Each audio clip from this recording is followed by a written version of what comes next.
Star Walker Studios presents Dungeon Master's Journey, your multi-dimensional D&D podcast.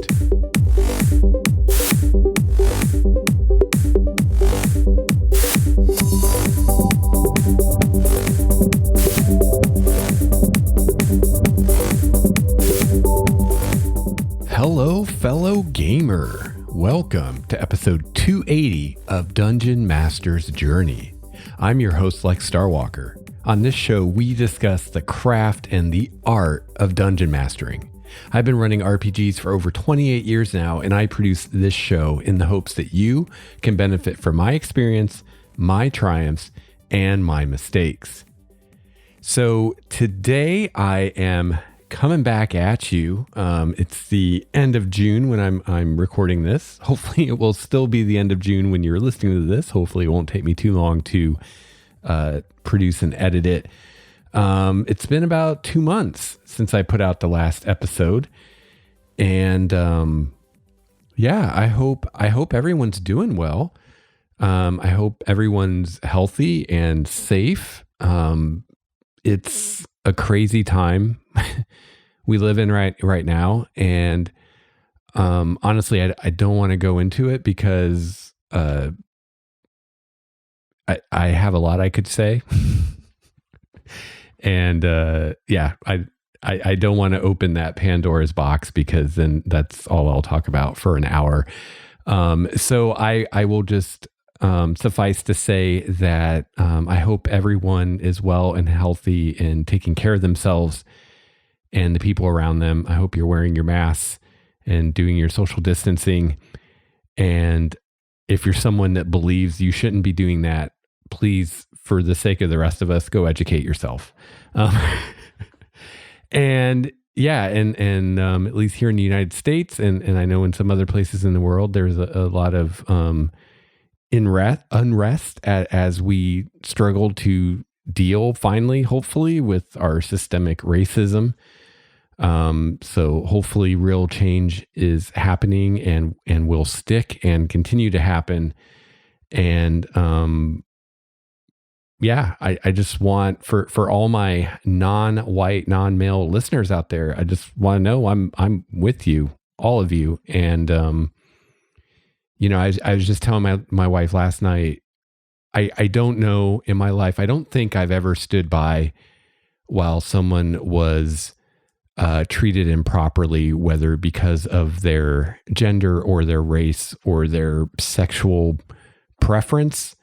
I don't recall ever being witness to something like that and standing by and not doing or saying something. But it's possible it happened. I don't have a perfect memory.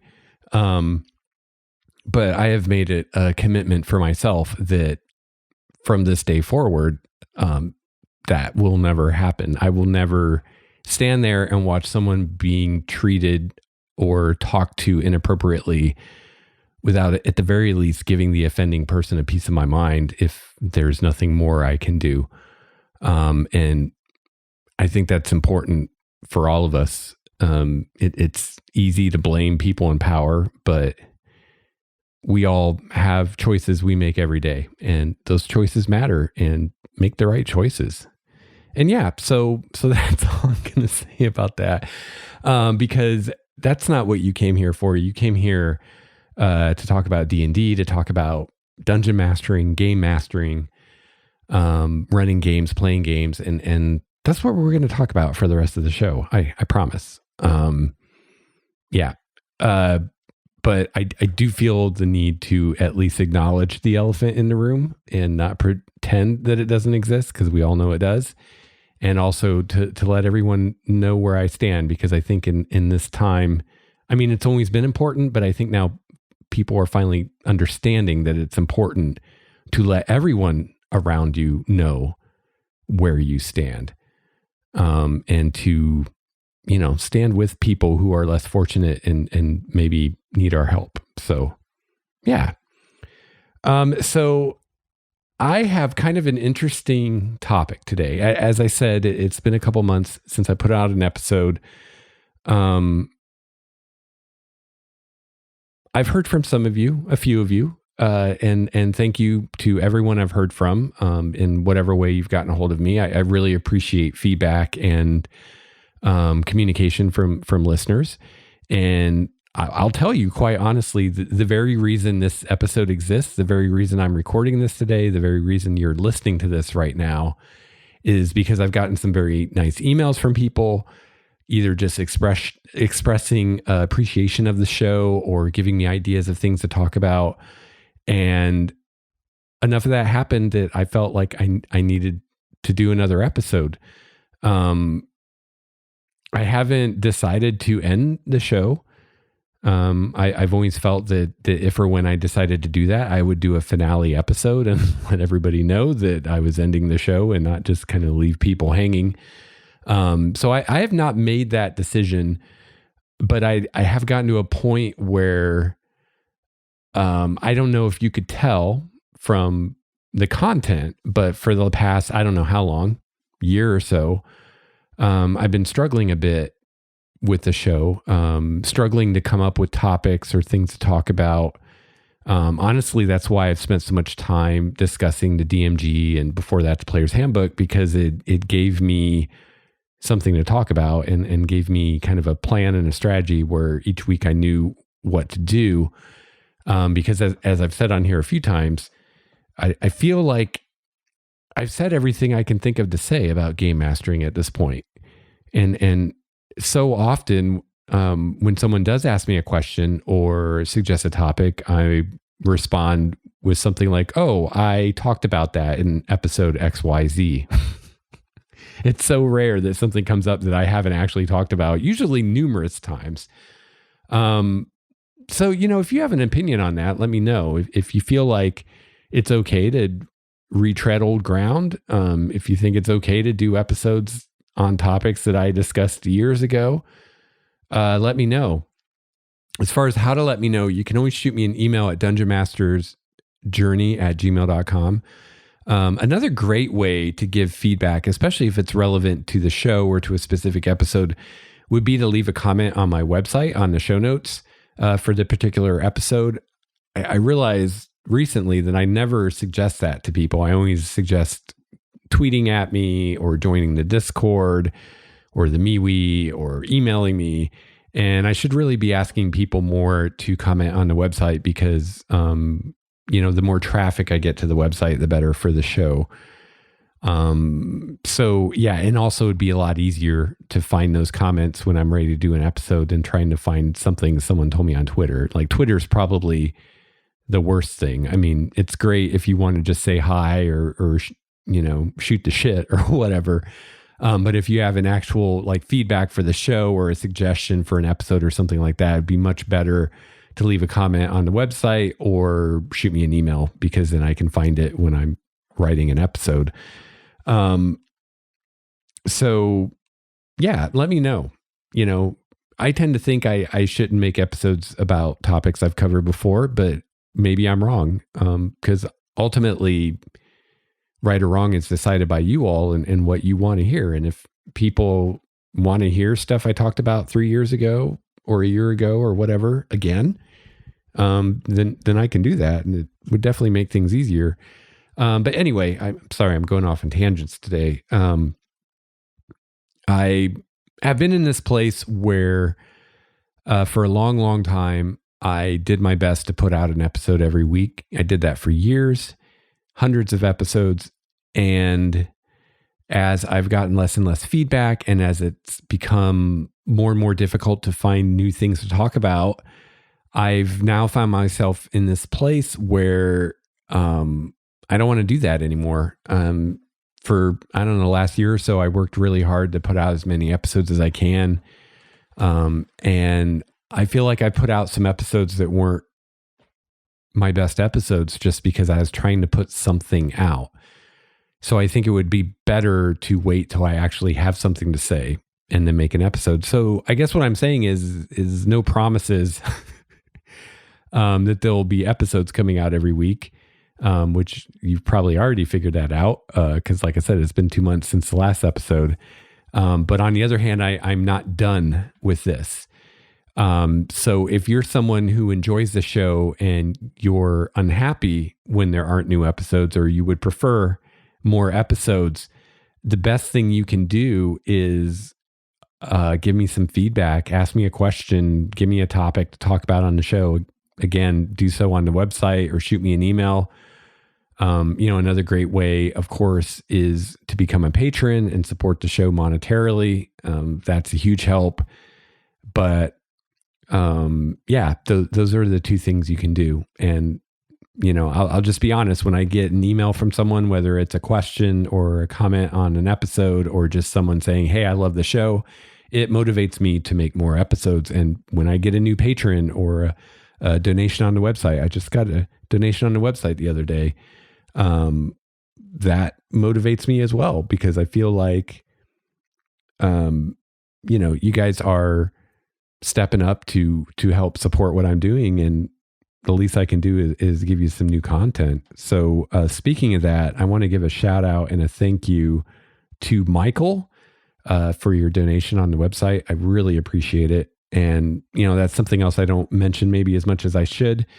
If you're not comfortable becoming a patron and committing to a monthly subscription, as it were, you can always make a one-time donation on the site. But I'm here today partly, like I said, because I got some nice emails, one of which I'm going to share with you today. I have some others I will share in future episodes, but I know not everybody likes hearing that kind of stuff, so I don't want to do more than one an episode. I've gotten some nice emails and comments and whatnot. So that's part of the reason. And the other reason is because the other day an idea hit me of something to talk about. And I think it'll be a fun thing to talk about, because it's something that if I just state it, which you already know what it is from the title of the episode, if I just say, maybe you don't want to use everything in the player's handbook, that might be a controversial statement or opinion to a lot of people. And I'm not trying to clickbait or anything, but those are always interesting discussions when you start out with a premise that a lot of people might initially disagree with. And if I can, by the end of the discussion, convince you to agree with it, or at least get you to question your immediate disagreement and think about it, then that's a good thing. And that's an interesting topic to explore. So what I mean by that specifically, because, there are some optional rules in the player's handbook, not as many as the DMG. And obviously you don't need to use those. Like, for instance, feats or multi-classing are both optional rules you don't have to use. But I'm not even talking about that. That's pretty obvious that you don't have to use the optional rules. I'm talking about core stuff in the game. Specifically, what I'm really going to talk about today is the classes and the subclasses.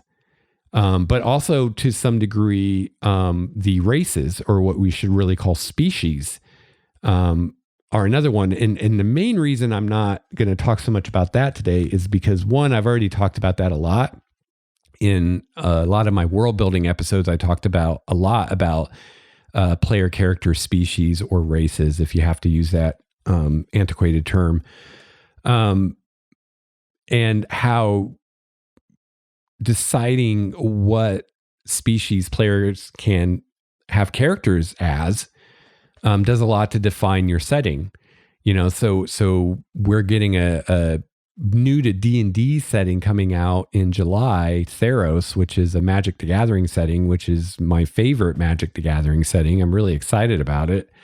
And in Theros, there, you don't have elves and dwarves and halflings and things like that. Player character species are things like Minotaur and Centaur, I think. I don't remember what all it is, but they're different. They're different species, they're different races than the standard vanilla, elves, dwarves, half elves, all of that. So that's something that makes that setting different and defines that setting. Eberron, you have the changelings and the warforged. You don't have those in other settings as much. So that's part of what makes Eberron, right? So that's something I've already talked about a lot. And that's not something that's, I think, going to blow anyone's mind. I think we all, have thought about that. But the eureka moment I had the other day was when the realization hit me that not only do you not have to use all of the classes in the player's handbook, you probably honestly don't want to use all of them, and probably, I hate to say the word, shouldn't use all of them. And this is a point I don't think is made in the book by the folks at Wizards. And if it is, and I'm wrong about this, please let me know. And if you can tell me where it is in the book, I'd love to see it. But now, and I never thought this way before, but now I view what's in the player's handbook as kind of like a all-you-can-eat buffet of options for your game. But just like if you go to an all-you-eat buffet, you don't necessarily want to put everything on your plate and try to eat everything. Most people will pick and choose their favorite things to put on their plate. If you don't like Brussels sprouts, you'll pass on the Brussels sprouts, right? Maybe get some extra dessert. That's usually what I would do. So in a similar way, I think what we really have with the player's handbook is we have a buffet of options to choose from. And really, in a given game, you probably shouldn't be using all of them. And I'll get into more of that as we talk about this. So I'm curious. I don't recall seeing that anywhere in the player's handbook where they explicitly stated you don't need to use all these classes and subclasses. And in fact, we recommend that you not use all of the classes and subclasses because frankly, they don't all work together. They don't all fit together, which is really the main idea here that we're going to unpack. So that's what I'm going to talk about today. So that's my perhaps controversial realization and belief now is that no matter what kind of game you're running, unless maybe you're running a Forgotten Realms game, but even then, most likely, you don't want to use everything. You want to pick and choose. So we'll get into that. But before we get into that, really quickly, I do want to share this amazing email I got. I got this email in May from a listener named Jeffrey. And I believe I told Jeffrey this when I responded to him, but this is probably the coolest email I've ever gotten in regards to one of my podcasts, just because of what he said. It really, truly made my day. It was great. And I thought I would share it with you just because it was a great email and I really appreciate it. And I really appreciate this kind of feedback. And the least I can do for Jeffrey is give him a shout out on the show and thank him publicly. So thank you, Jeffrey, for your kind comment and also share it with you. So he says, I've wanted to drop you a note for a while now, but have been lazy. Hey, that's okay. I've been listening to you for a few years. You're my construction buddy. I recited my house 2 years ago with your help. Last year, we built chicken coops and decks together. I rebuilt the engine of my 76 Ford F-150 this winter, and you hung out in my toolbox. I'm now building up my garden with you.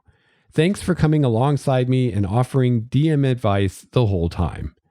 I run a game for my 13-year-old daughter and some friends. That's awesome. And you're most welcome. And it's just really cool because I totally get what Jeffrey's saying here. I don't listen to podcasts as much as I used to just because of my lifestyle now. I just don't have the time or opportunity to listen to them as much as I used to. But when I worked in biotech, I listened to podcasts 8 or more hours a day while I was working a lot of times. And so, yeah, there are podcasters I could email and tell them, they help me work on breast cancer research, which I wish I would have done that because it probably would have made their day and been kind of cool. Yeah. And, I'm sure all of you listening to this have similar stories you could tell of things you've done while you were listening to your favorite podcast or whatever. So that's just really cool. So anyway, he says, thanks for being awesome. And thanks for letting me talk to you when I'm working on a project. And you are most welcome. And I just apologize that I never seem to respond when you talk to me. But yeah, that's great. That's great stuff. So thank you, Jeffrey, for that. And yeah, if you're someone who's listened to the show while doing something interesting or noteworthy, let me know. That'd be really cool to find out what kind of things people are doing while they're listening to this show. All right, so let's get into it. So why do I say that you may not and probably don't want to use everything in the player's handbook? So yeah, let's talk about the classes in the book. So I've been thinking about world building again. So that's another thing, another shout out for some feedback.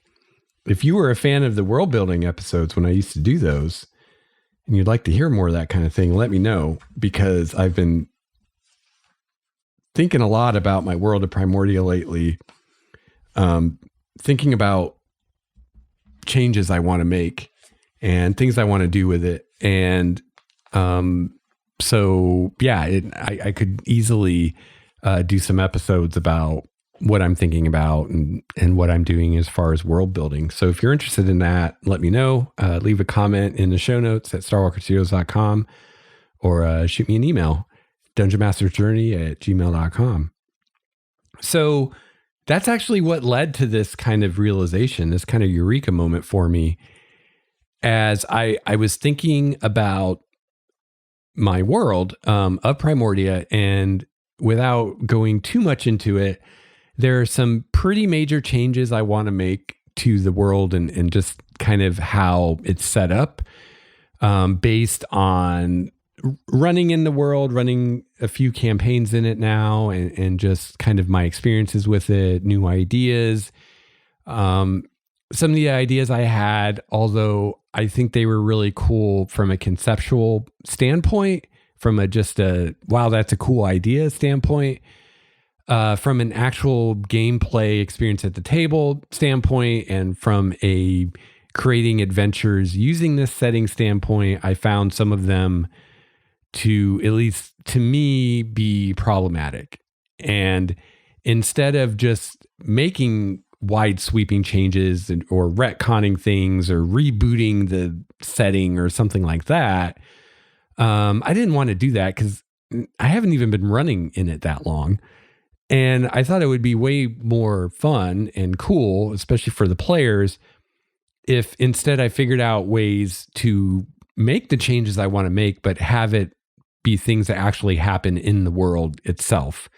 And so the way I think I'm going to do a lot of that is, once I finish the Blood of the Avatars campaign that I'm currently running, I'm going to advance the timeline by a bit, maybe a century. I'm not sure exactly how long I'm going to go into the future, but that way I can have some pretty major changes that have taken place, and some of the things that are going to happen are going to be influenced by what the players in my current campaign do and the choices they make, specifically at the end of the campaign, or at least it may not be the actual end of the campaign, but the end of the kind of the arc that I've been planning for the campaign since the beginning. At the end of that, there's going to be a very specific decision that they will have to make that will greatly influence the way that the world goes from that point forward. So it'll kind of depend on what they decide to do, how things go. And part of that is just because I remember hearing stories when I first started playing D&D back in high school 20, 30 years ago. I remember hearing stories about, a player playing in a DM's homebrew world and seeing the repercussions of things that other characters that player had played had done in previous campaigns. So not only seeing the impact your character has on the world in the current campaign, but then in future campaigns, continuing to see that impact as it ripples out through space and time in the setting. And I mean, what better payoff could there be for a player than to have the first character you played in the setting eventually become a hero or a legend or even a god that everybody in the setting knows the name of, that kind of thing. I think is super cool. And that's something that's one of the big benefits of doing your own setting is that you can do things like that. So that was one reason I wanted to do the thing in world and tie it into what my current players were doing. So that hopefully, I'll run more campaigns with these guys as players and they'll get to experience that and kind of see the impact of the decisions they made in the first campaign and kind of how that shaped how the world changes and evolves through time going forward. And I thought that would be really cool. So as just kind of part of that, I was just kind of brainstorming and just letting my mind go wherever it wanted to go. And for whatever reason, I'm not sure why, when I start thinking about things like this, I often start thinking about a new campaign, which is not to say that I'm planning a new campaign or, writing a new campaign or wanting to run a new campaign or anything like that. But for some reason, I start thinking about how would I present this to players in a new campaign? Like, let's say we finished Blood of the Avatars. We're going to start a new campaign. Maybe it's 100 years in the future now. What do I want to do with that kind of session zero stuff or with the setup for the new campaign to reflect the setting and to reflect specifically the changes I've made or the kind of new focus I want to bring to it. And so I start thinking right away about player character options, because I've talked about on the show a lot, and I just mentioned it earlier, how that's a great way to give some flavor to your game or to your campaign or your setting is in what player character options you allow and don't allow. That does a lot to shape the feel of the game and kind of the theme and all that kind of stuff.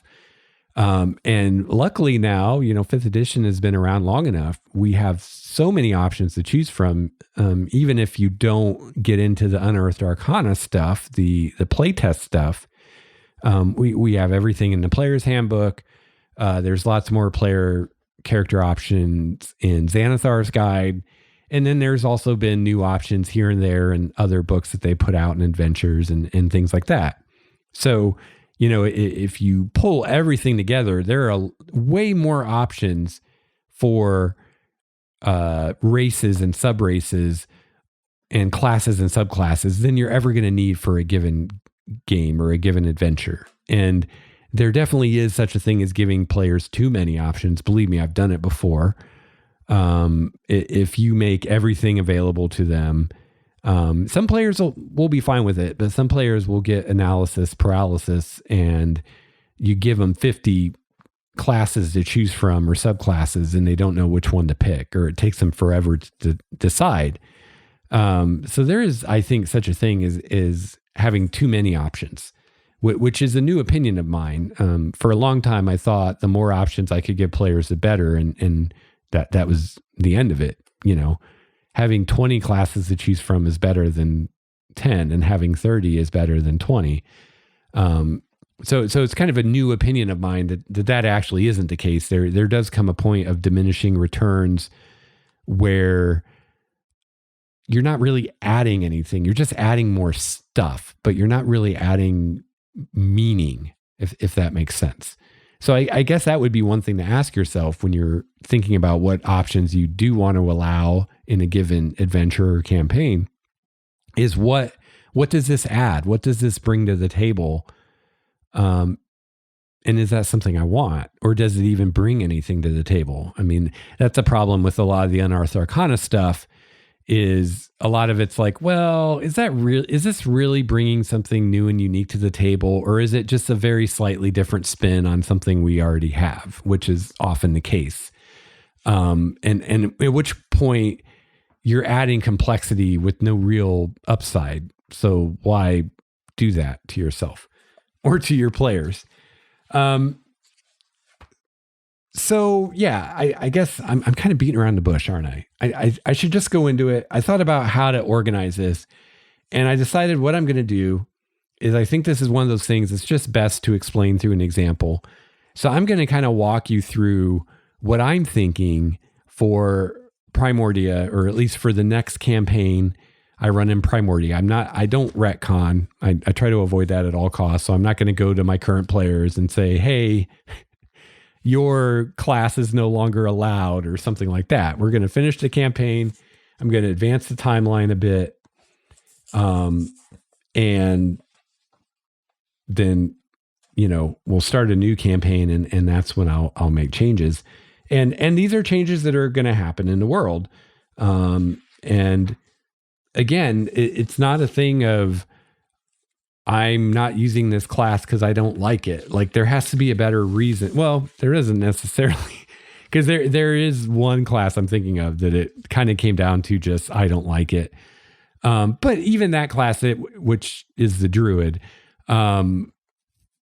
specifically the Beast Master Druid, that's the one I don't like. I finally decided to take out the Druid completely.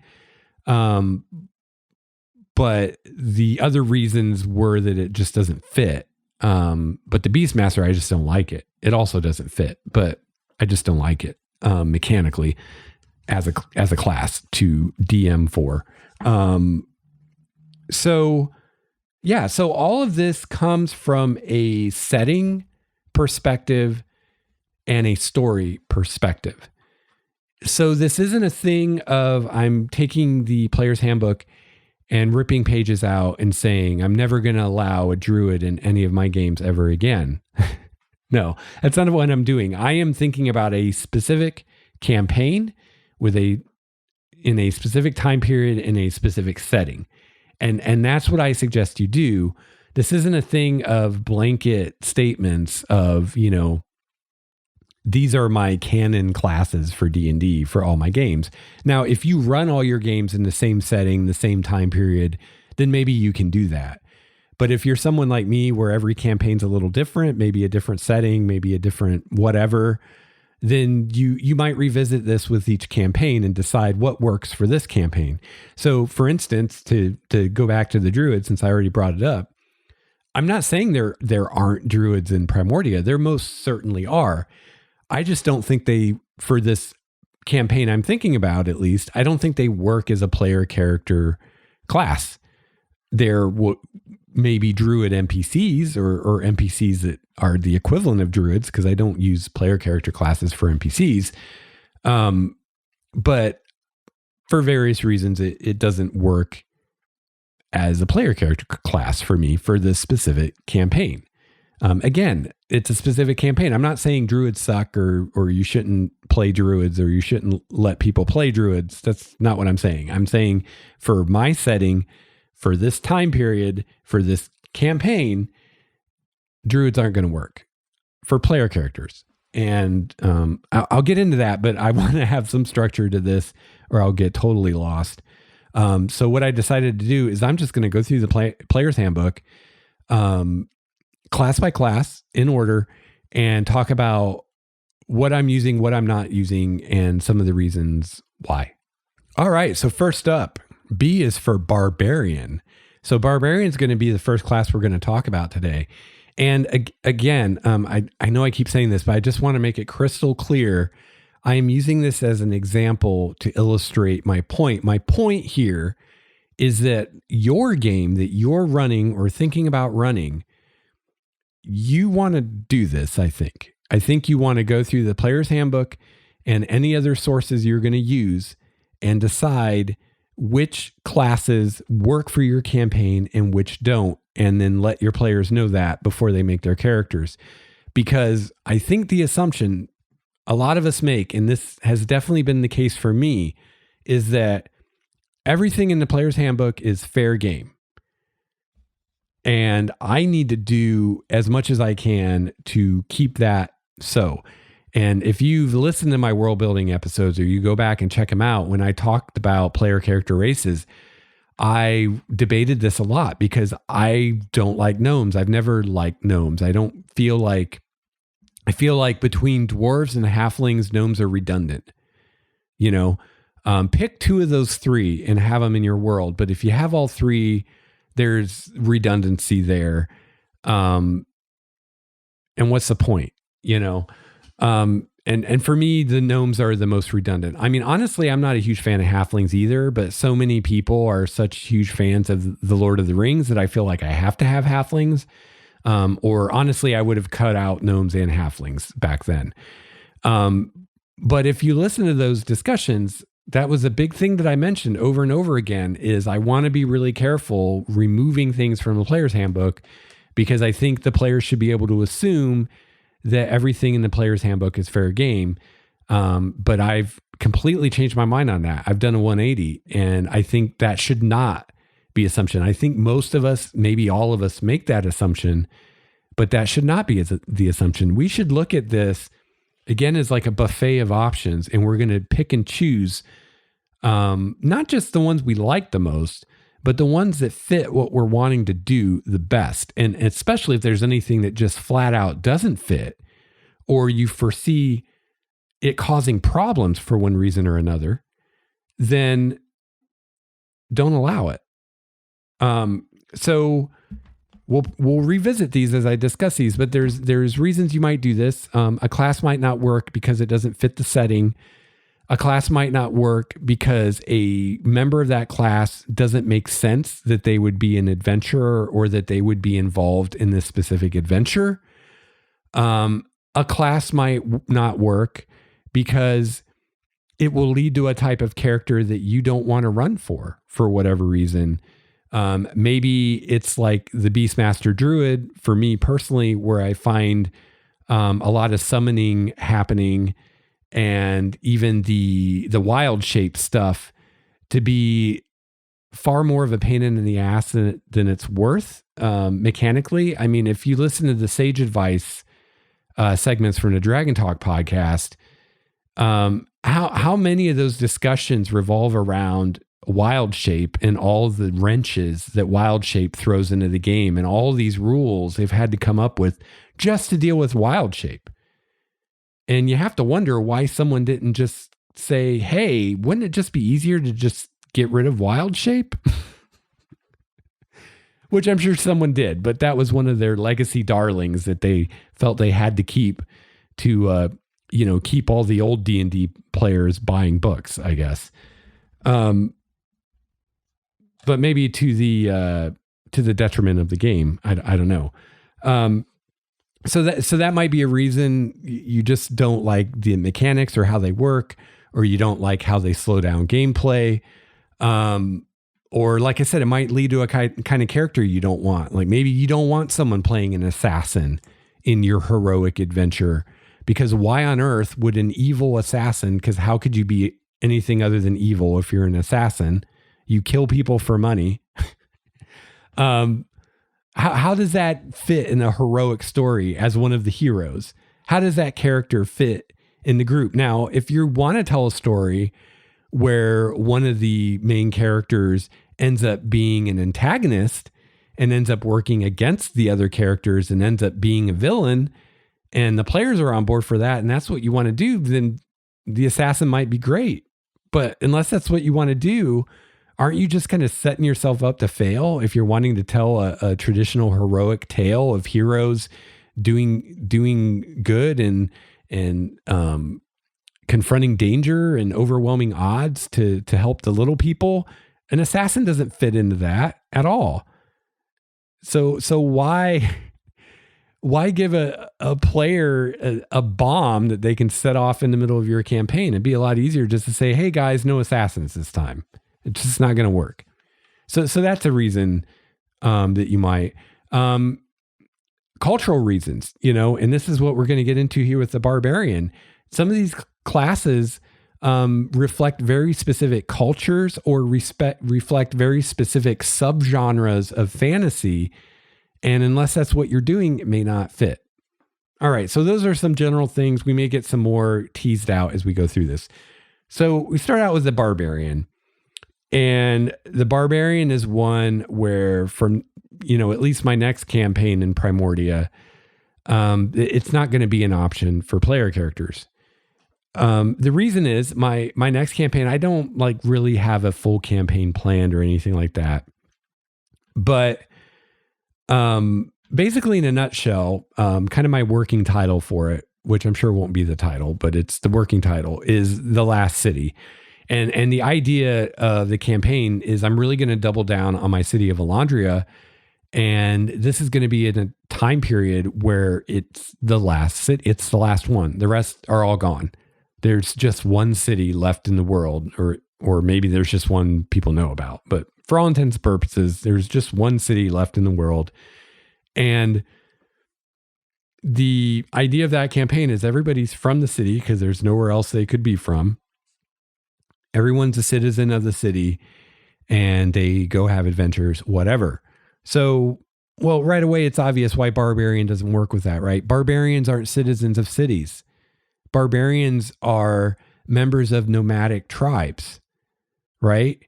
So barbarian is one of those classes. I think monk is a class like this. I think druid, depending on what you're doing, can be a class like this. There are others probably too, where you almost need a campaign that's for that, right? There are some campaigns where the barbarian would be the perfect thing to play. It would make a lot of sense. Same thing with the druid, same thing with the monk. But most campaigns, they don't fit, right? If you're playing a barbarian in most campaigns, you are playing a character who has left their homeland, has given up their way of life, and has gone to adventure with these city folk, right? And at that point, how are you even still a barbarian? The things that actually define you as a barbarian, you've given up on, other than the not wearing armor and using battle axes or whatever. That's not what makes you a barbarian. What makes you a barbarian is your culture and your worldview. And you gave all that up to become an adventurer because you're living in cities now. I hope you see that. And that's the thing. And that's why I think that these options in the player's handbook, they're like a buffet. I just keep coming back to that metaphor. I can't think of a better metaphor right now. They're a smorgasbord of options coming from all kinds of subgenres of fantasy and types of fantasy, and are not intended to be used, or at least should not be. I don't know what the folks at Wizards intend, but should not be intended to be used together. Just like you don't go to a buffet and put some of every single thing on your plate, especially like a buffet where you might have very different types of food. You might have American food and Chinese food and Thai food and Japanese food and maybe Peruvian food, Mexican food. I don't know. Do you really want, if you have that much of a variety in the cafe, do you really want some of everything on your plate? Probably not. You might want some kind of theme to your dinner. Like, hey, I'm going to focus on the seafood, or I'm going to focus on the Mexican food, or whatever. Right. So the same thing with a campaign, I think, and if you've listened to much of this show, I'm not a huge fan of the Forgotten Realms. And the number one reason I'm not a huge fan of the Forgotten Realms is that's exactly what the Forgotten Realms is. It's the kitchen sink and everything else. It's every subgenre of fantasy, from, high fantasy to, what do you call it? Grimdark fantasy to sword and sorcery. It's all mashed together in one setting. Even different cultures, which they're moving away from that now, because a lot of that's problematic in this more enlightened age, cultural appropriation and all of that. But, used to, we had the quote Native American part of the Forgotten Realms and the quote Oriental part of the Forgotten Realms, right? It's like, no, we don't want to make a separate setting for that. We're just going to mash everything into one setting. And what you end up with is a setting that lacks identity. And, people will argue, Forgotten Realms has identity coming out of its ass. But when you ask people, what is the identity of the Forgotten Realms, they start naming famous characters from novels like Dritz Duerden or Wolfgar or Elminster or whatever. So that's what makes your setting distinct is these well-known characters, but that's not the setting. That's it. Those characters could have been from anywhere. Dritz could have been from the Underdark of almost any D&D world that has an Underdark. It wouldn't have mattered, especially because the Dark Elves weren't really defined until R.A. Salvatore started writing about them. I mean, he's the one that came up with a lot of the Dark Elf stuff. So he could have put that book in any setting that he wanted to. It wouldn't have mattered because he was making it all up anyway. So my point is, if that's what you want from your D&D game, great. And honestly, that's what I've been going for most of my games in 5th edition is, I allow as much as I can, as far as player character options, as far as classes and feats and subclasses and races and subraces. I try to allow as much as I can, make it as diverse of choices as I can. But I've come to realize is what you end up with is you end up with something with no identity, with no soul of its own. I think of, my favorite books of all time, The Wheel of Time. It's so distinct and unique and its own thing. There aren't any elves in The Wheel of Time. There aren't any dwarves in The Wheel of Time. It's not just another regurgitation of Tolkien. It's different. It has its own distinct things. Yeah, it has all kinds of fantasy and literary tropes everywhere.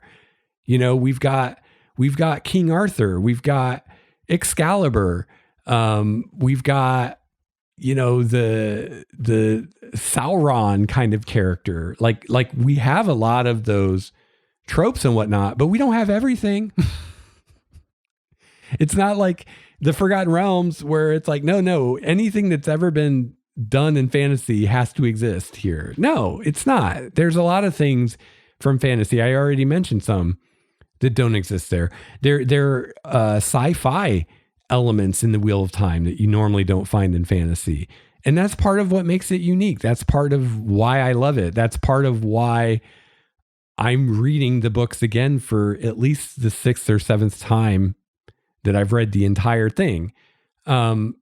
Whereas other books like the Dragonlance books or the Forgotten Realms books, none of those have I read more than once. With the exception of Homeland, I've read twice. But none of the rest of those have I ever wanted to read again because they were kind of generic. Or at least they weren't unique, if that makes sense. So most of us probably as DMs and as storytellers, we don't want that for our games. We want our games to be something unique, something distinct, something original. And we don't want it to just be a buffet of everything under the sun, because that's not interesting. So I started thinking, what is Primordia to me? What do I want to do with this campaign? And, I realized right away, I'm like, I want to focus on my city of Elandria and the regions around that. I want that to be the focus. It's the only city left. It's the last bastion of civilization in the world. And barbarian just doesn't fit with that. A barbarian fits in a campaign where we're going to be out as nomads. And we're going to tell a story about people who come from a nomadic culture. Honestly, barbarian doesn't fit in most D&D campaigns because how many D&D campaigns are about that? Right? I think of, for instance, Critical Role. I watched a lot of the first campaign of Critical Role. They had a barbarian in their group. And I remember there's one or two times that they went to, God, I'm blanking on his name. Grog's homeland or whatever, and dealt with other barbarians. And for those handful of sessions, Grog got to be a barbarian, and we got to remember, oh yeah, Grog's a barbarian. He comes from this other culture. And actually he came from a race, even, the giant folk. I forget what they're called. the Goliaths, I think. So he was a Goliath barbarian, even more specific culture. But the rest of the time, he was just basically a fighter with a rage mechanic. Like, there's a handful of sessions where him being a barbarian mattered, and we actually got to see that. But the rest of the time, he was a fish out of water with these other people who weren't barbarians, who were from very different cultures. And, he was a fighter with a rage mechanic, basically. So yeah, and I'm not bashing on Critical Role at all. I'm just using that as an example. We've all had games like this. We've all run games like this. We've all played in games like this. I feel like the Druid's even a worse offender in my personal history. Because honestly, until recent years, I haven't seen people play barbarians that much, but I've seen a lot of people play druids. And a druid's another great example of that. The druid is a character who is of the wilderness, no druid would want to sleep a single night in a city, much rather live in one. But how many druid PCs out there spend all their times in cities? Because that's what the rest of the party does. They don't actually get to be druids, right? They're a nature flavored wizard or cleric, basically. And, you've heard probably just like I have many complaints by druid players that like, it's just not that fun to play a druid because you're never in your element. You're always in the city or you're in a dungeon. They tried to fix it by coming up with a dungeon delving druid subclass. They've done that numerous times through the history of D&D. Never really works because the whole shtick of the druid is the wilderness, not the dungeon, not the city. So I decided barbarian just isn't going to work. With a lot of these, I looked at the different subclasses because there's some like for instance, the rogue where I was like certain subclasses I'm okay with and I'm actually like really stoked about. And then other ones I'm like, there's no way. But the barbarians one, it just doesn't fit as a class. I could see telling a story about a certain culture or a certain part of the world or a certain time period in the world where the barbarian would be the perfect thing. And maybe everybody would be barbarians and druids and rangers or whatever. But for this campaign, it just doesn't fit. It doesn't work. All right, next we got Bard. So I personally love the Bard. It's one of my favorite classes. It always has been. And I feel like in 5th edition, the Bard is the best it's been as far as a character who's fun to play, and a character who's fun to have at the table. So I really am inclined to make the Bard work however I can. So I didn't really have any thoughts of getting rid of the Bard as a class, but I did want to look at the subclasses or the colleges of the Bard. So first off, we have the College of Lore, and this was immediately in for me. This is what a Bard is. This is the quintessential Bard. This is the Bard from previous generations. This is what we think of when we think of a Bard. So College of Lore is in. Frankly, that's what most Bards would be. Next in the Player's Handbook, we have College of Valor. Now, at first, I was like, yeah, College of Valor is in. I'm cool with a Bard that's more focused on physical prowess and things like that. But as I started really reading about the College of Valor, I see it says right here in the first sentence, Bards of the College of Valor are daring skalds whose tales keep alive the memory of the great heroes of the past. All right, skalds, where's that come from? That's Vikings, right? Pretty sure. Again, that's a specific culture. That's a specific time period. That's a specific type of story. So, if you want to tell a Viking story, College of Valor Bard is perfect. Perfect. That's what the bards in that story would be. So again, this is kind of a perfect example of this, right? It's not like, here's 5 different kinds of bard for any game. It's more like College of Lore Bard is if you want the traditional D&D bard or the kind of something kind of gleaning from some of the medieval bards and characters types like that existed in history. For that kind of campaign, for a kind of European fantasy type campaign. If you're wanting to do kind of a Viking or a Norse thing, or something more in that vein, then the College of Valor Bard is the one you should use. Not that you should use both in the same campaign. It depends on the setting and the time period and all that stuff. So yeah, College of Valor is out because it's a Skald, and that's a different culture. It's a different time period. But Alondria, they don't have Skalds. They have bards. All right. And that's all we have in the player's handbook. Now, I also looked at Xanathar's Guide. I decided, at least for now, to just limit it to the player's handbook and Xanathar's Guide. I've moved more and more away from using the Unearthed Arcana stuff. I used to use it a lot more, and as time goes on, I use it less and less and less, just because more and more and more I find it is not. I mean, it's obviously it's not been play tested, it's not been refined, so there's always problems.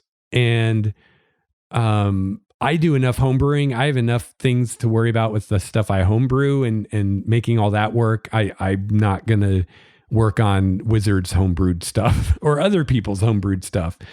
Because honestly, it's not hard to homebrew for 5th edition. So it's far easier for me to create my own subclass or subrace or whatever I need than it is to find someone else's and then try to find all the possible problems with it and try to fix them. Because a lot of times you don't find those problems until you're playing. And then again, you have to retcon, and I don't want to retcon. And especially when it comes to what player characters can do, I don't want to change what a player character can do, especially if it means taking things away, which usually is what it means, because they've said when they design these things, they tend to go for a little OP to begin with, and then they can dial it back, which is fine. But I just, again, I don't want to play test that stuff anymore. So I looked at what we have in Xanathar's Guide, and Xanathar's Guide, we had the College of Glamour. So this is an example of something that I decided to not allow in the next campaign. Not because it doesn't fit. It actually fits the world pretty well, because part of the shtick with Primordia is there's a lot of influence from other planes, and the plane of fairy is a big one. It's very heavily influenced with the plane of fairy. There are lots of places where the plane of fairy crosses over with Primordia. So having a bard who uses Fey type magic and learned their magic in the Feywild or the plane of fairy perfectly fits the setting, perfectly fits the themes and all of that. I have a player character in my campaign I'm running right now, Blood of the Avatars, Manny. He plays a glamour bard. It's a great class. It's a fun. I mean, I've never played one myself, but it looks like a lot of fun to play.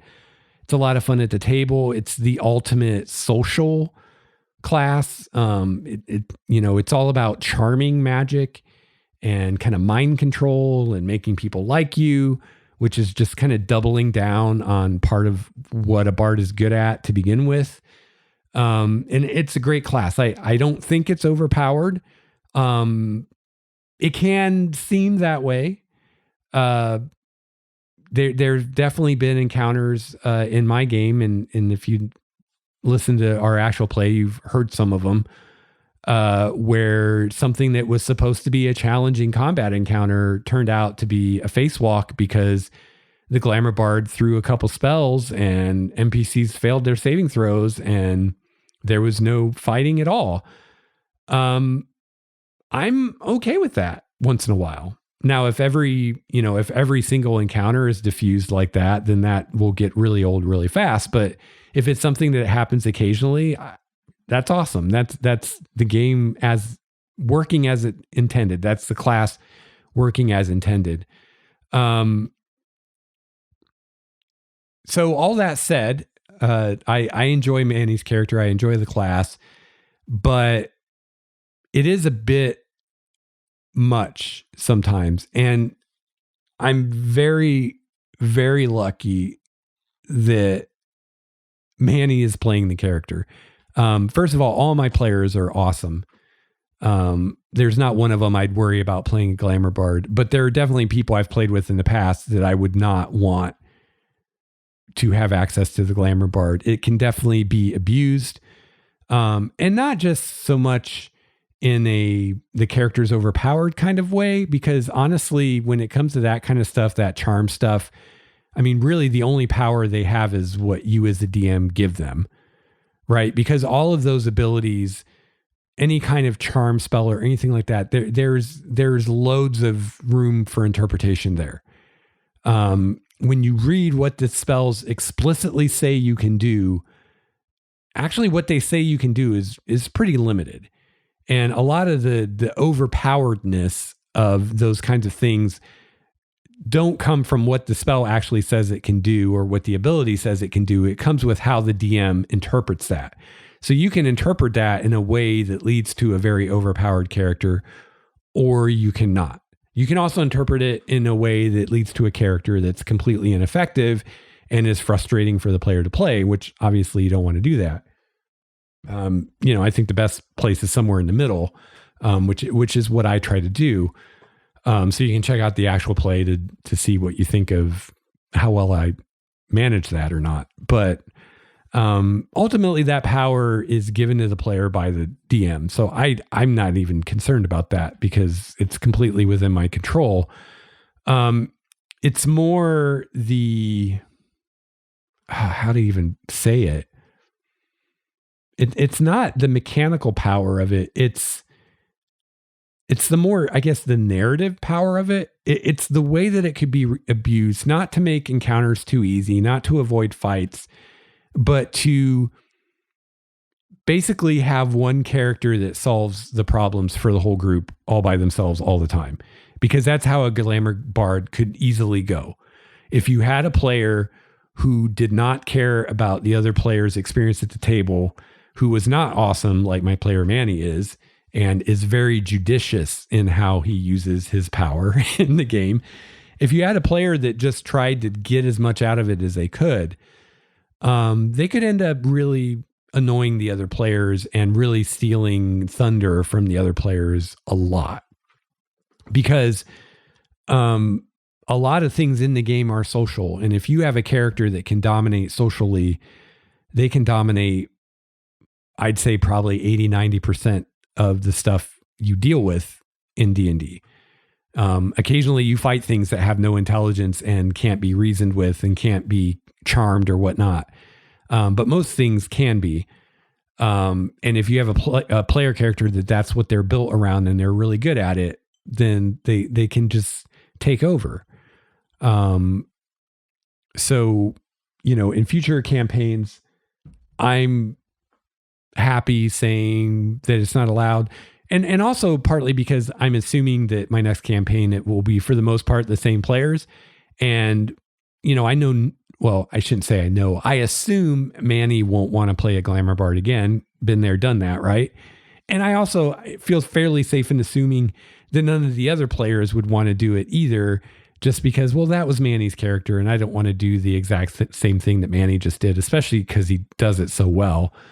So I don't think it'll even really be a thing. I don't think anyone would even ask to play a Glamour Bard, but just as a DM in general, it's a lot easier before players even start thinking about their characters to say, hey, just so you know, no Glamour Bards, than it is after a player has already decided they want to play a Glamour Bard and you say, no, sorry, you can't do that. So it's just easier to, before they even think about characters, just say, hey, just so you know, no Glamour Bards this time. So yeah, so Bards just really College of Lore. That's it for this. Next is Cleric. Cleric's gone. Enough said. No. So again, I don't want to get too much into the world building stuff because that's not what this episode's about. If you want to hear more about this stuff, let me know. I'd be happy to talk about it. But the next campaign, there are going to be no clerics. There are going to be no paladins. There will either not be gods anymore, or the way the gods work will be very different, and they're just, those roles won't exist. I'm still working on what I'm going to do as far as healing magic, because I do still want healing magic to exist. I'm going to basically give those spells to other classes. I'm still deciding which classes and whether or not I'll create some new classes for that, or use classes that already exist. But kind of in a very small nutshell, tip of the iceberg of the nutshell, I'm wanting something more like the Wheel of Time, where healing magic is just another kind of magic. It's not like you have to be a specific class and worship a god to practice that magic. It's just, it's one of the many forms of magic. Some people are good at it. Some people aren't. Some people can do it. Some people can't. But it's got nothing to do with, I'm getting rid of the gods and that type of religion, maybe religion entirely, because I'm just not a fan of it. And I mean, part of making your own fantasy setting is it's a fantasy setting. It kind of gets to be whatever you want it to be. So I kind of want to run in a game without religion. And this is something I could go on and on forever about.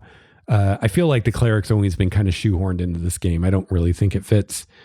It's not a common trope you see in fantasy literature. There are no clerics in Tolkien that I recall. It was a D&D thing for reasons, most of them not good reasons in my book, that it was included. And yeah, I'm very happy to finally get rid of it. And that no one ever plays it. No one ever wants to play cleric, at least not in my games. I did a whole series of episodes about trying to make the cleric more attractive to players, so more players would play them. And yeah, it's just easier just to not have them. You don't need them. All right. So no clerics. Next is druid. What did I say? Yeah, no druids. So the druid, there's a couple things here. First of all, like the barbarian, it just doesn't fit. In the campaign I want to run, a campaign based on a city. Not saying it's going to all take place in the city, but everybody is from the city. That's their base of operations. And that's not what a druid's about. And instead of having some poor player play this poor character who never gets to be in their element, or rarely does, like poor Grog or Keyleth from Critical Role, they had a druid too, and they traveled a lot, but that, I don't remember a lot of focus in that campaign being on the wilderness and being in the wilderness and protecting the wilderness, right? Like that's what druids are all about. So it's like, I feel like for me personally, if I was going to play a druid, for me to be satisfied as a druid player, I would want the issue of the wilderness being protected from the growth of civilization to come into play and be one of the major themes of the campaign. And should be, to make a druid really shine. So if that's not the story you want to tell as a DM, then your druid's going to feel left out the whole time. So easier just to say, hey, why don't you not play a druid, instead of letting someone play this character where they're going to feel like they're left out the whole campaign and they never or rarely get their moment in the sun, so to speak. So again, this is all to create the best experience for your players and for yourself. It's not to be like, oh, player, that thing you really love that you want to do, you can't do it. Ha ha ha.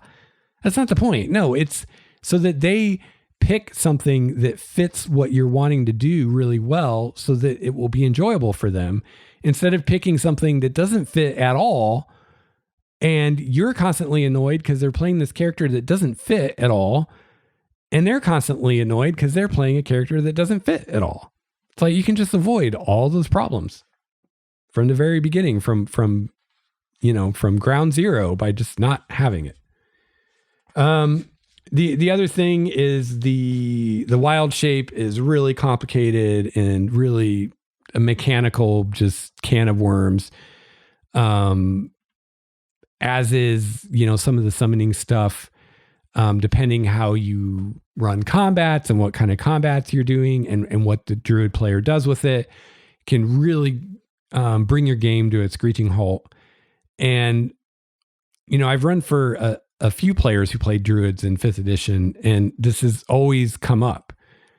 And part of it's just because it's one of the most effective parts of a druid's kit, so to speak, is their ability to summon these creatures. So any player who's at all strategic or tactically minded is going to feel like they have to use it because it's one of their best weapons or tools that they can use. So that's another reason. But really the biggest reason is just it doesn't fit. It'd be different if I were telling a story set in the wilderness and about, defending, a pristine forest from advancing loggers or something like that. Like a druid would be awesome for that. But that's not the story I'm wanting to tell. And I don't want someone playing class that's going to be marginalized the whole campaign. All right, fighter. I mean, fighters are in. Fighters fit into anything. As far as our subclasses, we have the Battle Master. Awesome. I love the Battle Master. We have the Champion. And I actually considered not allowing the Champion just because I think it's mechanically not a good choice. I think it's inferior in any measurable way to the Battle Master and to other fighter subclasses. But there's nothing wrong with it. It's not going to hurt the game, and it's not like the druid or the monk or the barbarian where the player will always be like a duck out of water. So yeah, I'm fine with it. I would just probably, and it is a good class. Sometimes you have players that just for whatever reason, they just don't want to deal with anything. Maybe they don't have any time to think about their character between sessions. Maybe they're new to the game, or they just have a lot of other stuff on their mind and they just want to play something really mechanically simple. And even the Battle Master might be a bit too much for them to worry about. And so for those people, Champion Fighter is a good option. So I want to leave it in. For right now, the Eldritch Knight is still in. That one's kind of a maybe, depending on some of the stuff I might change about how magic works and stuff, may or may not work. But for now, I'm thinking it will be a good fit. Also, from Xanathar's Guide, the Arcane Archer. However, that will be a strictly elf-only option. All right, next is the Ranger. All right, so Ranger, is that next? No, Monk. I'm getting out of order. Monk, no monks. Monk, it's a cultural thing. Monks come from, Chinese and Japanese stories, or that kind of genre, I guess, subgenre of fantasy, like that kind of thing. So if you're going to run like, a feudal Japan kind of story and you want to have ninjas and samurais, and then the monk might be a good fit for that. But for what I'm doing, for, your traditional European fantasy kind of thing, there's no place for them. They don't fit. Yeah. And the thing is, I can already hear objections some people might be having of like, well, why can't I say my character's from far away, from a distant land? Well, maybe. First of all, that's so overdone. It's a cliche itself. It's almost like saying you're an orphan or adopted. But the thing is, if the monk were the only class like that, maybe. But what happens if your party, you have a monk and a druid and a barbarian starting out in this city? They're all from distant lands and cultures. It's like nobody in the party is actually from the place. It's like, the D&D groups where you're in this world where it's supposedly mostly humans, but yet nobody in the party is actually a human. It's like, sure, once in a blue moon that can work, but when that's 90% of the groups out there, it doesn't make a lot of sense. So yeah, and just honestly, I don't think the monk's worth it. It's not worth the trouble to try to make it fit or to try to divorce it from all the cultural stuff, which honestly you really can't. I don't think. And also, it's not a popular class. I've never seen many people playing monks in my games, so it's not much of a loss. Anyway, Paladin's out. I already talked about that. There's going to be no quote divine magic happening. Magic is magic. It just comes from wherever magic comes from. It doesn't come from the gods. So no need or use for paladins. Now, Paladin is one. So far, I've been happy with all these. I haven't had any reservations about any of the things I've cut out. Paladin is the one I'm a little iffy on just because some of the mechanics are really cool. Specifically the Divine Smite or the Smite, Paladin Smite, is a pretty cool mechanic. But I don't think it's cool enough to again, shoehorn a paladin into something where it doesn't fit. So what I might end up doing, if I keep going forward with this, is perhaps coming up with my own class where I can use some of those mechanics in a different way, and give it a different spin other than a holy warrior, which isn't going to be a thing in my setting in this campaign. Next is the Ranger.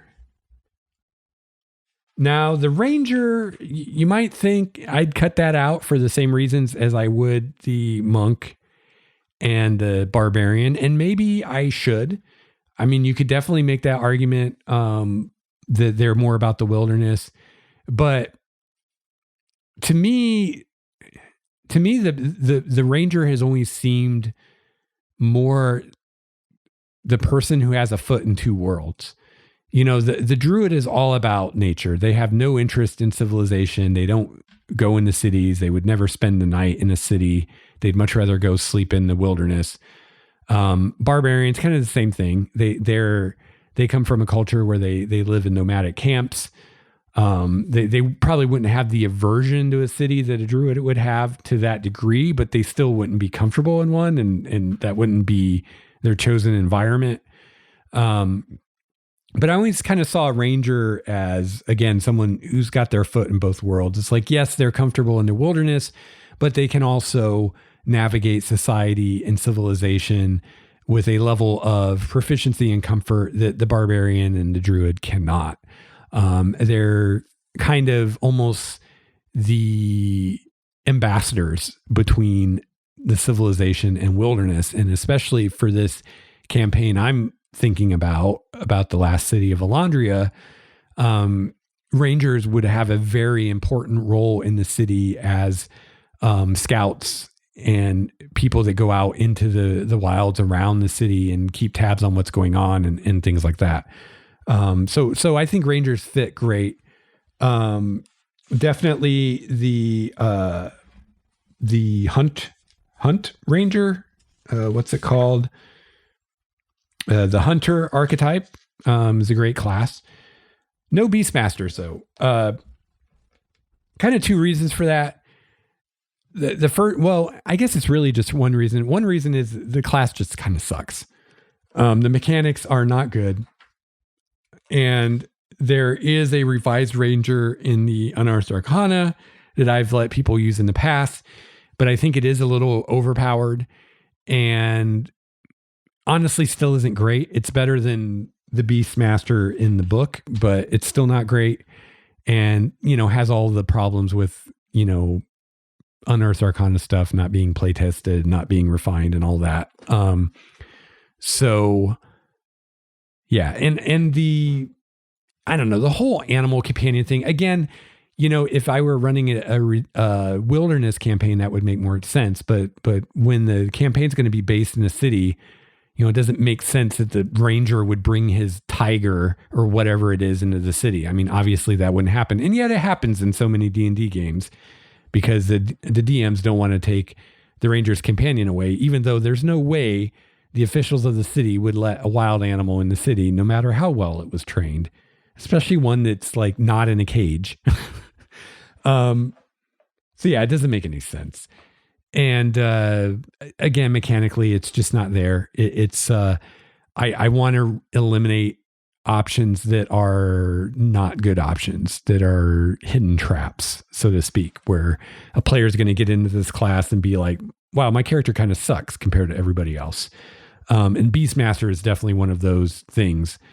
Champion Fighter is a little more Borderland for me. I don't think it's as bad as some people make it out to be. Eldritch Knight's kind of Borderland too. But yeah, the Beastmaster Ranger, it's just got too many problems. All right, next is Rogue. Oh, wait, hang on. I keep forgetting about Xanathar's Guide. So one thing I do want to allow from Xanathar's Guide for the Ranger is the Horizon Walker. Super cool subclass that fits Primordia perfectly. A Horizon Walker is a Ranger who specializes in portals and incursions from other planes and fighting those kinds of creatures, and it just fits my setting perfectly, and I love it. So yes, so for Ranger we have the Hunter and the Horizon Walker as options. So next we go to Rogue. So let me talk about the Assassin first. Assassin's out. I mean, an assassin's an evil character. Now, I'm sure people are going to make arguments of, oh, I can play a non-evil assassin, and maybe you could get away with a neutral assassin. But people will even argue, I can play a good aligned assassin because I only kill evil people that I'm convinced are evil. Well, first of all, that's not how assassins work. You're not an assassin then. Assassins are people, by definition, are people who kill for money. And as someone who kills for money, you don't have the luxury of deciding or vetting who you're going to kill or not. You're not freaking Dexter here. Okay. That's not an assassin. That would be some other class if that's what you want to do. Because they're trained on how to assassinate people, right? Not how to fight someone who's defending themselves, how to assassinate people. So yeah, so this is an instance where this is a character that just doesn't fit from an alignment or more to the point, because I'm not a fan of alignment from a morality point of view. I want to tell a heroic story. Now, some people don't. Some people like telling stories about evil characters or about characters who are morally gray or whatever. And maybe in your campaign, an assassin would be fine. But in the stories I want to tell heroic stories of people being heroes and being heroic and doing good in the world. And assassin has no place in that. Great NPC, but has no place as a player character. Now the what's a little more iffy for me, and the jury's still out, is the Arcane Trickster and the Thief. And I'm kind of on the fence here. So if you have an opinion or thoughts, let me know. So I'm kind of thinking in the same vein as the Assassin, the Arcane Trickster and the Thief don't really fit and have a place. Because again, they're going to tend to be evil or non-good characters because their whole thing is they steal from people. It might be you might be a little more successful making a good argument that you could have a character who's a thief or an Arcane Trickster who's still a quote good character overall. And you can even point to examples in fantasy literature and whatnot. However, I will point out to you that most, if not all of those characters you may think of, they don't do much, if any, actual thieving. And most, if not all of them, give up their thieving ways pretty early in the story. So maybe they started out the story as a thief, but they're really not at the end, right? Because again, they don't fit. They're not heroes. That's not a heroic character. That's the opposite of a heroic character. That's a character in it for themselves and in it to get ahead at the expense of innocent people, right? And again, you could be like, oh, I only steal from evil people. It's like, well, yeah, okay, whatever. So yeah, I'm kind of on the fence, and this is one of the ones, like, this is kind of a darling thing, which I've said that twice now. So what I mean by that's a term I've heard some writers use, which the idea is you have this darling, which is this idea that you think or thought was a really good idea, but actually isn't a good idea or doesn't really fit. Or maybe it fit to begin with, but your story has evolved and it no longer fits. But you don't want to let it go because you're just so in love with it, with the idea. But it's actually not a good idea, and it will actually improve the story if you get rid of it. So I think, for instance, alignment is a darling of D&D that they kept in. Just honestly, if I'm just going to be brutal and real, I think they just kept it in to pander to players from previous editions so that they could say alignment was still in the game. I don't think they really wanted to keep it in. I don't think that they think it's a good thing because it has no mechanical bearing in the game other than a handful of sentient magic items that care about your alignment. But nothing else, in no other way does alignment have any mechanical relevance in the game at all. The no alignment spell doesn't exist anymore. Other magics that cared about alignment or dealt with alignment no longer do. Like even the spell called Detect Evil and Good actually has nothing to do with detecting alignment at all. Does not detect evil or good. It detects whether or not you're from another plane. That's what it does in 5th edition. So it's basically like they didn't want it to be in the game, but they didn't quite have the courage to take it out. So they kind of barely left it in just to, again, pander to old D&D players, even though it doesn't really fit the game or have a place anymore. We've outgrown it. I mean, honestly, I don't think people were moralistically simple in the 70s or whenever they first came up with alignment. So I don't know why it ever was a thing to begin with, but yeah, it's definitely, I'm not a fan of it. So I feel like the thief for me is kind of like that. It's like, well, thieves have always been a part of D&D, which they haven't actually always been a part of D&D, but they've been a part of D&D for a long time. And I do kind of wonder, it's like, but what does it do to D&D if you don't have thieves anymore? But on the other hand, I haven't had a lot of people play them either. So it probably wouldn't, as far as my games, wouldn't have much, if any, impact if I disallowed them. So at this point, I'm kind of leaning towards I'd allow Thief and Arcane Trickster, but it would really depend on the character concept and how the player is going to play them, which just hearing me say that makes me think I should probably just take them out because it shouldn't be that situational.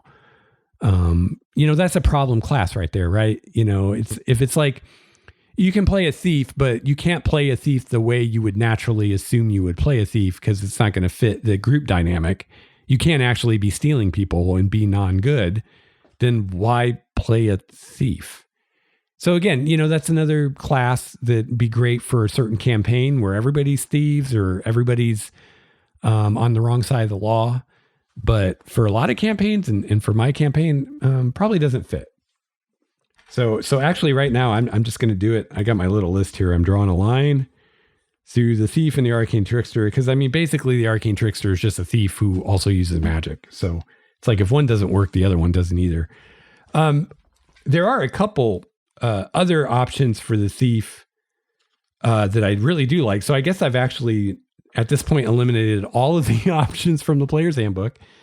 But from Xanathar's Guide, I really like the Inquisitive and the Scout, both of which do fit my setting and what I want to do with this campaign perfectly. So those are great options. If someone really wants to play a rogue, they can be an Inquisitive or a Scout. All right, next we have Sorcerer. Now this again, I might do something crazy with the magic. And if I do, that could affect things like wizards and warlocks and sorcerers and bards and whatnot. But I'm still thinking about that. So for now, the Sorcerer is in. And I'm cool with the Draconic Bloodline and Wild Magic that we have in the Player's Guide. And those fit fine, especially since I don't have Dragonborn in my world because I think they're super dumb. So for someone that just really wants to have something dragon about their character, they can be a Draconic Sorcerer and get that itch scratched, hopefully. And then also the Storm Sorcery from Xanathar's Guide, I'm a fan of. So that'll be a thing. Warlock is one I've strongly considered just axing completely. But again, some of the same reasons. If you look at the what are they called? The patrons, the Fiend and the Great Old One. I mean, how are you not an evil character? If you're a Warlock of the Fiend, how are you not an evil character? And if you're not an evil character now, you will be eventually, or you're not going to be a Warlock anymore, right? I mean, come on. Same thing with the Great Old One, or you're just insane, or both. Neither of which play well with others, whether you're insane or evil. So for my campaign, they're not going to work. The one that could work is the Archfey. Again, I've said, fairy is a big thing in my world. And, the Fae aren't necessarily evil or good. So just because your patron is a powerful Fae doesn't mean your character has to be or should be evil, or is going to be twisted toward evil throughout their career. So that one can work if someone really wants to play Warlock. Personally, I'm not a huge fan of the class. I don't think the game would lose anything if I took it out, but some people really like it. So I'm cool if someone really wants to play at Warlock, they could do Archfey. That could work. Next we have Blade Singing. We have the Wizard. I guess I just gave myself away there. So as it stands in the player's handbook, we have the different schools of magic as specialties. So for now, those are all good, other than Necromancer. For the same reasons, I'm not allowing Assassin and I'm not allowing Thief. A Necromancer is going to be evil or on their way to evil if they're not.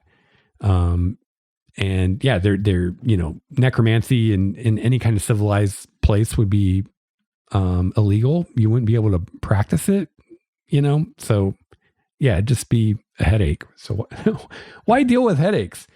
So again, if I do something different with magic, it would definitely affect this, because I'm not a huge fan of the schools of magic.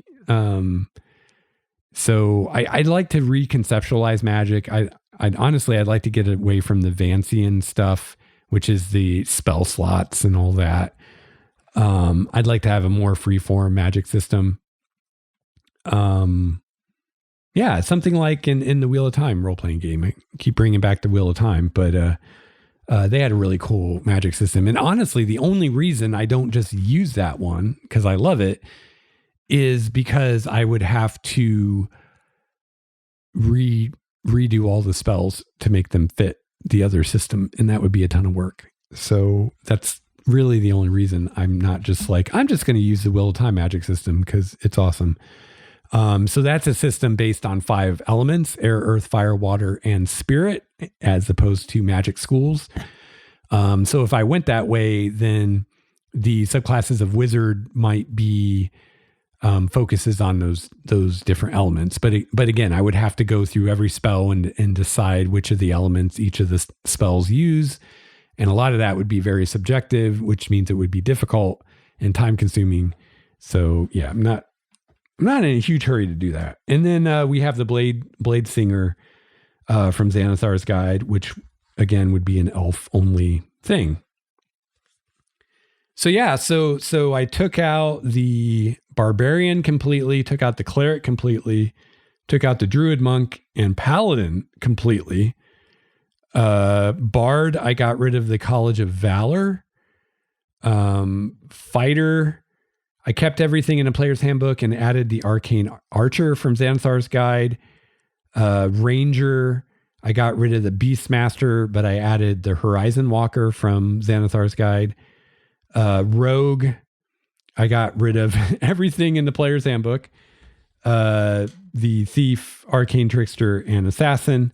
But I added the Inquisitive and the Scout from Xanathar's Guide. Sorcerer, it's all the stuff from the player's handbook plus Storm Sorcery from Xanathar's Guide. Warlock, I got rid of everything but the Archfey.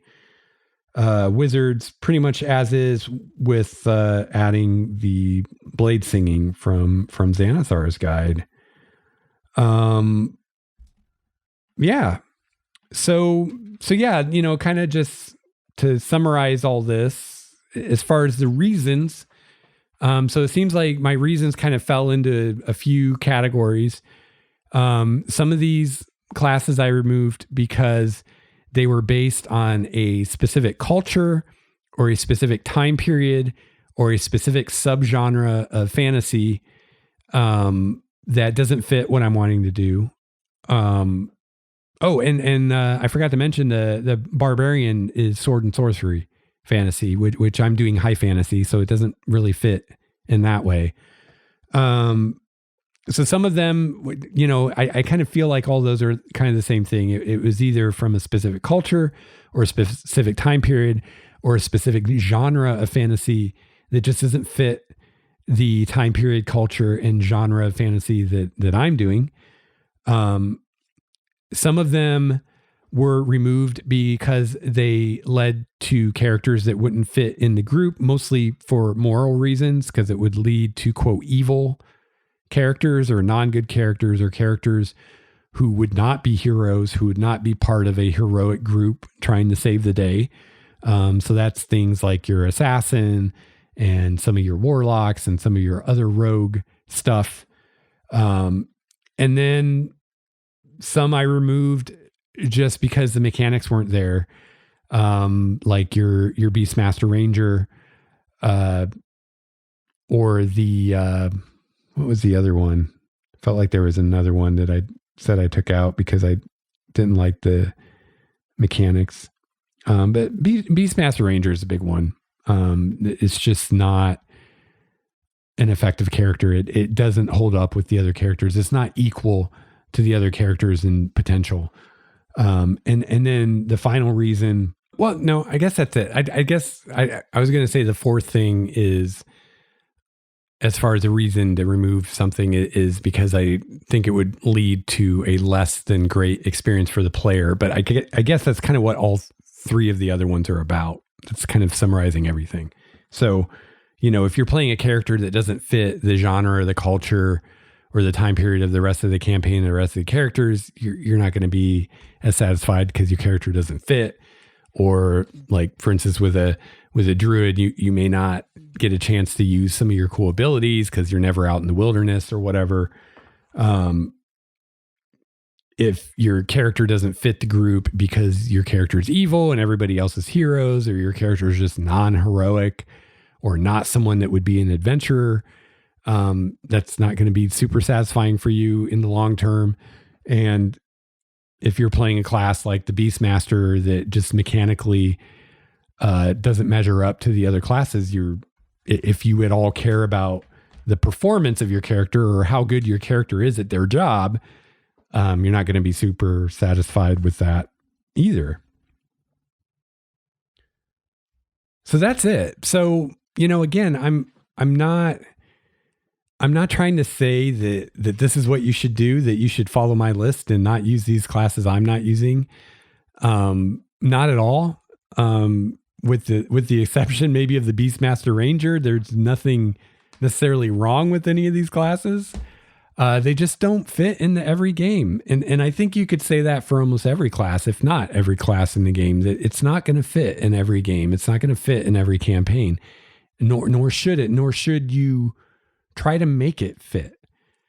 And I guess just my final thought on this is, one of the roadblocks for me and why I think I didn't have this realization sooner, because it was one of those things where once the idea hits you, you feel like you should have had this idea 20 years ago, or at least I do. I'm like, why for all these years did I feel like I had to use all the classes in the player's handbook or use all these classes that don't fit instead of just saying no? And it was a blind spot. And I think it really came down to not wanting to take options away from the players. But I mean, the truth is, even if all you have is the player's handbook, there are so many choices in there between all the subclasses. If you add up all the subclasses, you have so many choices just in your class that even taking half of them out isn't limiting your players' choices that much. They still have plenty of choices, unless you take out everything that can use magic and you have a player that really wanted to use magic, unless you do something like that, where you take out everything that represents a certain type of character or something. They're still going to have plenty of choices. And especially if, like me, if you pull in some other things, like I pulled in some stuff from Xanathar's guide, it's still more choices than we had in the second edition Player's Handbook, or even I think the third edition Player's Handbook. So it's more choices than people had in the past, and it's plenty, it really is. And the point of this is to really define, what is this campaign? What is the theme of my campaign? What is the feel and flavor of it? What subgenre or genres of fantasy am I trying to emulate here? Am I going for high fantasy? Am I going for grimdark? Am I going for some kind of steampunk kind of thing? Or am I going for sword and sorcery? Those are all very different. They have different tropes, and they have different characters that fit them and different characters that don't fit them. So instead of being like the Forgotten Realms or being like the Player's Handbook and just throwing everything but the kitchen sink into your game and then wondering why it doesn't seem to have an identity, or why it feels generic, or why you have player characters that just don't seem to fit, be selective. There's this saying in creativity. I don't know if it's a writing thing or in all forms of creativity. I've mainly heard it with writing, but I think it works with any. No, I take it back. I've heard it in music too. I think it's any kind of creativity, but where I don't remember the exact words of the saying or whatever, but the basic idea is that constraints breed creativity. Right. So if I give you 20 classes to choose from, maybe one of those 20 will really jump out at you and you'll be able to do something creative with it. But in and of itself, giving you 20 things to choose from, it doesn't really foster creativity or inspire creativity. But if I start giving you constraints, if I start giving some limitations, then figuring out how to work within those limitations, that's where you get creative. So maybe you have an idea of a character concept that, I don't know, maybe I don't know. I shouldn't try to think of this stuff off the top of my head, but I don't know. Maybe you'd have an idea of a type of character you wanted to play, and I say, like, maybe you have an idea for a thief character, right? I don't know. And I say, well, sorry, you can't play a thief, but you can play a scout, which is another type of rogue. Maybe you can make your idea work with a scout, and maybe it'll work fine. And maybe you'll be like, oh, actually scout works fine, and I can totally do what I was going to do, and it's fine. Or maybe it won't, but maybe you can take your idea and make it fit a scout. And just the exercise of having to do that, just those constraints being put in place that you have to work around, will lead to you having ideas and coming up with things to do with this character that you would not have done otherwise. If you could have just played a thief, you wouldn't have had those cool things. And those are the kind of things that are really going to make your character unique and stand out. And a criticism I hear a lot about 5th edition is that, too often characters of the same class in the same subclass feel the same, and especially for non-spellcasting characters, once you pick your class and your subclass, which you've done by 3rd or 4th level, your character is the same. And there are no more decision points for you to define how your character is going to be different unless you take a feat or something. But even that's a pretty minor thing. And I think that's a valid criticism, but this is a way that you can make your rogue different from every other rogue. Well, first of all, you're going to be a scout instead of a thief, which is going to make you different. But just having to fit your initial thief concept into the scout mold is going to lead to things that are going to not be your stereotypical rogue and will make your character different and unique. And I think that's, at the end of the day, that's a good thing, I think. So I'm really curious what you think about this.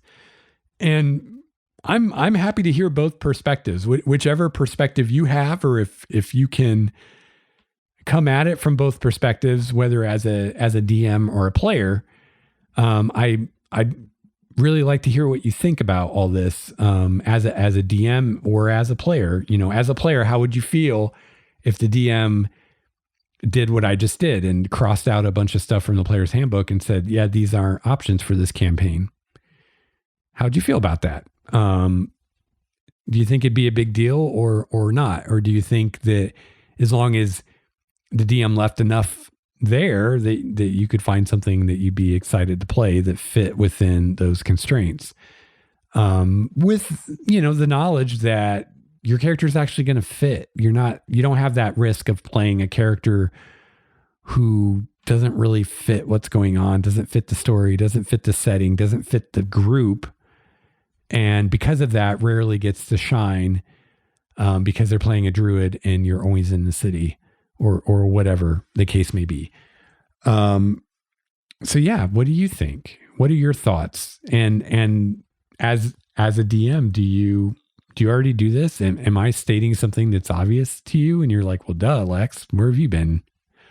Or like me, is this something you never even really thought about as a possibility, removing these options and that it might actually be a good thing to do and might lead to a better game for you and your players?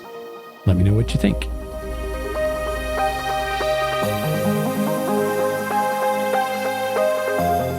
All right, well, that's going to wrap it up for episode 280. Went kind of long today. I hope that's all right with you. But yeah, I found this really interesting, and I was really excited to talk with you about it and kind of share these thoughts with you and see what you all think of it. But I think for me going forward in this game and any other game I run, I think I will definitely come from a place of no longer assuming that I have to use everything in the book. And especially with D&D, it's such a smorgasbord of random stuff anyway, that I feel like you really have to pick and choose to have your setting and your game and your campaign have its own identity. Because if you just use everything like I have been doing, it's just going to be like everybody else's game. And that's kind of boring. At least I think so. But what do you think? Let me know. You can shoot me an email at dungeonmastersjourney@gmail.com, or you can comment on the show notes for this episode at starwalkerstudios.com/dungeonmastersjourney. If you'd like to follow me on Twitter, you can find me at @LikeStarWalker. And I also have a voicemail. If you'd like to call and give me your thoughts verbally, that would be awesome. And then I can maybe have some of that on the show. It would be cool. That number is 951-GMJ-LEX1. That's 951-465-5391. And that's GMJ because the show used to be called Game Master's Journey, and I couldn't get a DMJ number. So we're just keeping the old number. Feel free to join our communities on MeWe and Discord. Yeah, not a lot of activity on either of those places lately, I will say, and I'm guilty of that too. I don't know. I just feel like MeWe's not really taken off. I mean, I'm a member, I'm a lurker of some of the D&D communities on there, and it's like one or two people posting all the time, and that's it. So I don't know. It's kind of a shame. We had a lot of activity on our Google Plus community, but Google Plus is no more. And I boycott Facebook, and you should too. So that's not an option. And yeah, I don't know. But yeah, I'd say if you want to connect with people, probably the best place would be the Discord server. It'll be quiet for a long time, and then someone starts something, and then it'll be popping again. So if you have something you want to talk to people about, shoot it out there, and I'll see it at least. And let's see. If you want to support the show, I have a support page on the website, starwalkerstudios.com/support. You can find out how you can become a patron, get my Amazon referral link. There's a donate button on the site you can use as well. So that's there. And of course, another great way to support what I'm doing is to check out my self-published D&D supplements. You can find those at starwalkerstudios.com as well. So I hope that you have a chance to play some D&D this week. I hope you have a chance to run some D&D. And if you do, let me know how it goes. I'd really love to hear more war stories from you guys about your D&D games, especially if there's something that you learned, whether as a player or as a DM, that you think would be beneficial to the other listeners. If you have a story and what you learned from it, that'd be great. Great way to kind of share that out to people, what we've all learned in our games. So I'll be back soon, hopefully, with another episode. Keep the feedback coming. And if you have a request or a suggestion for a topic, let me know. And hopefully I'll be talking to you again soon. And until then, game on. This has been a Starwalker Studios production, your source for quality gaming and hobby podcasts. This episode's music, courtesy of Cloudwalker, Transboy, Renfield, Stanko, and Ish. See the show notes for more details at starwalkerstudios.com/GameMastersJourney.